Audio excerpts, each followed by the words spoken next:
through it all. But a better friend, you can never wish for. Gary is, as you all know, is a talented musician. He's also done a variety of jobs throughout his time. One being a market trader with Michael and his uncle John and his dad Ernie. Selling duvets on duvets and linen at Lemon Lane Market, Wembley Market, to name a few. He's also done some other jobs. He worked for a company called She Drinks, and I'm not sure whether this was a wind-up, but he always used to tell me they used to make orange juice out of tomatoes.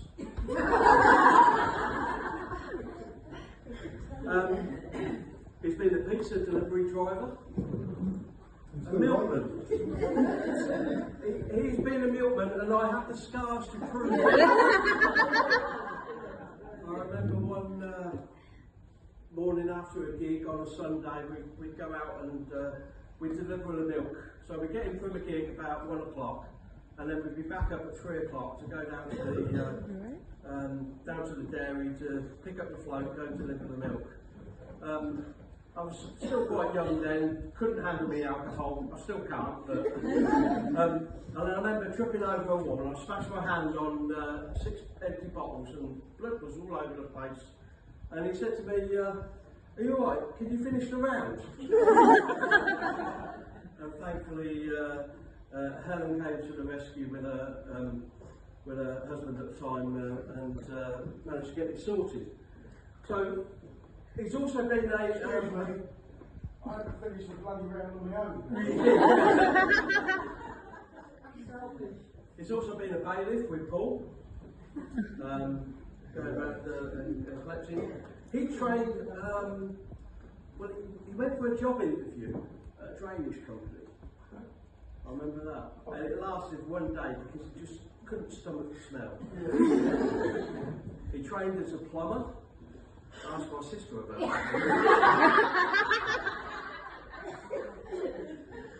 that.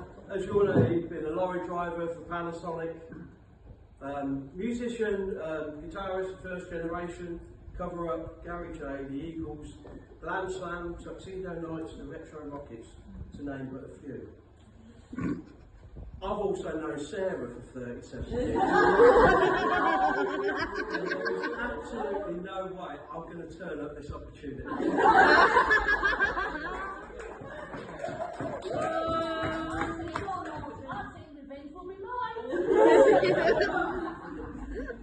Sarah in the early days was a stay-at-home mum, and she cared for Hazel and Charlotte, and was the main carer for Gary's mum, Gary and Carol's mum, June. Sarah used to come out with some classic one-liners. One of them, particularly I remember, was to Hazel and Charlotte.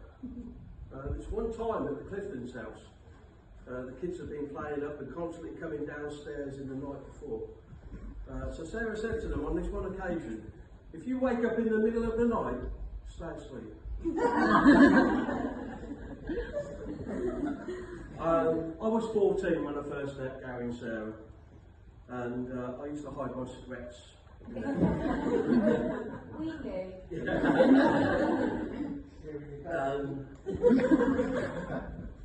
Back in those days, Sarah would write me a letter to take down to the shop and give to Andy, the shopkeeper. And in return, he would hand over bottles of Bacardi, Ashley Martini, 20 quid an age, Dunhill International. Even he knew not to argue with Sarah.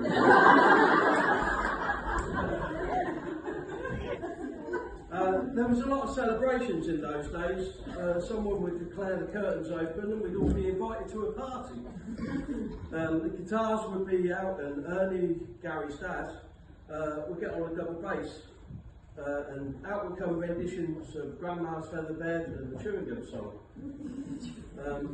Whilst June, Gary's mum, she would be shouting in the corner, "Whiskey please." June had had a stroke in her early years and did struggle with some of her words. But oh fuck it, never a problem. They've lived in several houses over the years, Leatherfield Drive, James Road, Little Hampton, 2 houses in Bowness Drive. Hazel and Charlotte always remember leaving for school one morning. They left school from number 8 Bowness Drive. They returned back to school at 3:30 and found out they lived in number 9 Bowness Drive, which was literally opposite. But Gary could turn his hand to anything and wasn't shy at giving something a go. And we all found that out at Gold Street. Nominated the Project House. We all honed our DIY skills at that house. Lots of parties were held, and I'm sure that decking holds the record for the most amount of people that have ever stood. Some of you know Gary spent a number of years as a lorry driver at Panasonic, but he would always have his guitar at hand at every available opportunity on a taco break.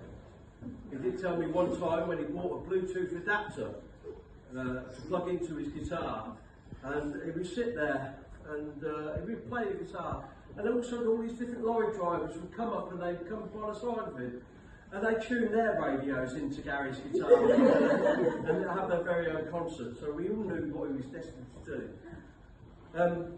I played a number of years with Gary at Cover Up, and Gary fronted the band as the lead guitarist and singer.